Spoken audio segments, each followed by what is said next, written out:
Okay, imagine this. You're scrolling through Facebook Marketplace, right? You see a $50 makeup artist. Cool, affordable, maybe a little sketchy. But what if that cheap makeup appointment turned into a full-blown cultural immersion experience with chai, cerise, and a photographer? That's exactly what happened to Millie, a 21-year-old who thought she was just getting a quick glam session. But let's unpack why this story isn't just a quirky TikTok trend, it's a masterclass in human connection, economic anxiety, and why sometimes the best adventures start with a tiny bit of courage. First off, $50 for makeup. In most Western cities, that's like paying for a single eyebrow wax. But Millie's coming at this from a globetrotter's perspective. She's used to Bali, Asia, where beauty services cost a fraction. So when she goes back to Australia and sees Facebook Marketplace ads for $50 artists, her curiosity kicks in. But here's the twist, the price isn't just a number. It's a psychological hurdle. She admits she thought she might get kidnapped. That's not paranoia, it's reality. We've all been trained by true crime podcasts to fear the worst when meeting strangers. But Millie's joke about texting her mom the address. That's Gen Z's version of due diligence. She's balancing risk and reward in a way older generations might not even consider. Now, when she shows up, the makeup studio is a bedroom in a family apartment. And here's where the story pivots from transaction to transformation.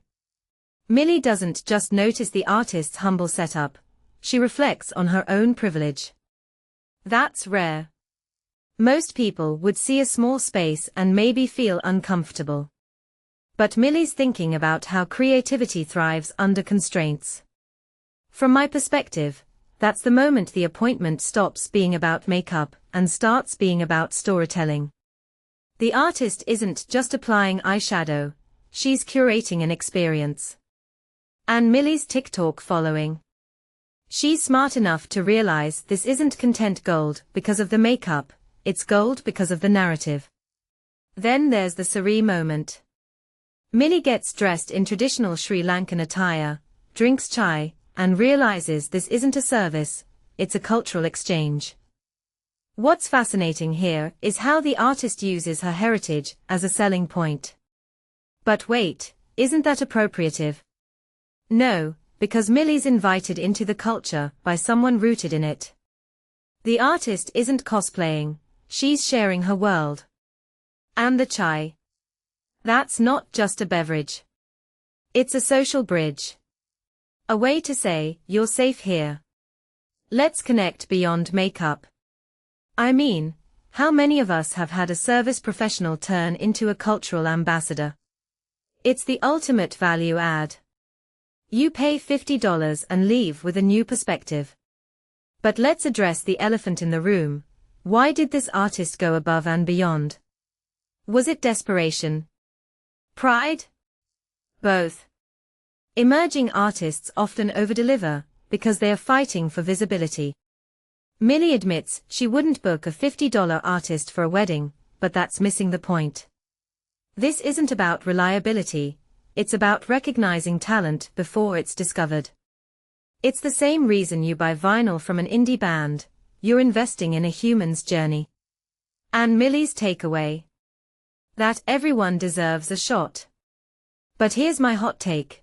This story only works because Millie had the privilege to take the risk. Not everyone can afford to gamble on a stranger's skills. So while it's inspiring, it's also a reminder that access to grassroots opportunities often requires a safety net. So what's the deeper lesson here? In an age of algorithm-driven perfection, we're craving imperfection. We want the shaky TikTok clips of someone learning a sari fold because it feels real.